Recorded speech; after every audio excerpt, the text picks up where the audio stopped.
ರಾಜ್ಯಪಾಲರು ನಮ್ಮ ಸನ್ಮಾನ್ಯ ಮುಖ್ಯಮಂತ್ರಿಗಳಾದಂತಹ ಶ್ರೀ ಸಿದ್ದರಾಮಯ್ಯನವರ ಪ್ರಾಸಿಕ್ಯೂಷನ್ಗೆ ಅನುಮತಿ ಕೊಟ್ಟಿದ್ದಾರೆ ಎಂಬುದಾಗಿ ಘೋಷಣೆ ಮಾಡಿದ್ದಾರೆ.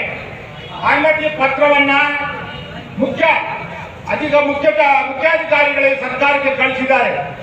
ಇದರ ವಿರುದ್ಧವಾಗಿ ನಮ್ಮ ಬಂಗಾರಪೇಟೆ ವಿಧಾನಸಭಾ ಕ್ಷೇತ್ರದಲ್ಲಿ ಇಂದು ನಾವು ಸಾಂಕೇತಿಕವಾಗಿ ಎಲ್ಲ ಕಾಂಗ್ರೆಸ್ ಮುಖಂಡರು, ಕಾಂಗ್ರೆಸ್ ಅಭಿಮಾನಿಗಳು, ಎಲ್ಲ ಕಾಂಗ್ರೆಸ್ ಜನಪ್ರತಿನಿಧಿಗಳು ಎಲ್ಲರೂ ಕೂಡ ಸೇರಿ, ಕಾರ್ಯಕರ್ತರು, ಅಭಿಮಾನಿಗಳೆಲ್ಲರೂ ಸೇರಿ ಈ ದಿವಸ ನಾವು ಒಂದು ಮೆಮೊರಾಂಡಮ್ ಅನ್ನ ತಮ್ಮೆಲ್ಲರ ಪರವಾಗಿ ಗಣತಂತ್ರ ರಾಜ್ಯಪಾಲರನ್ನ ಈ ಒಂದು ರಾಜ್ಯದಿಂದ ವಾಪಸ್ ಪಡೆಯಬೇಕು ಎಂಬುದಾಗಿ ನಾವು ಗಣತಂತ್ರ ಅಧ್ಯಕ್ಷರಾದಂತಹ ನಮ್ಮ ರಾಷ್ಟ್ರಪತಿಗಳಿಗೆ ಮತ್ತು ಭಿನ್ನವರ್ತನೆಯನ್ನ ಮೆಮೊರಾಂಡಮ್ ಅನ್ನ ಸಲ್ಲಿಸ್ತಾ ಇದ್ದೇವೆ. ಆ ಒಂದು ಮೆಮೊರಾಂಡಮ್ ಅನ್ನ ಸ್ವೀಕರಿಸಲು ನಮ್ಮ ತಾಲೂಕು ಆಡಳಿತ ಆಗಮಿಸಿದೆ.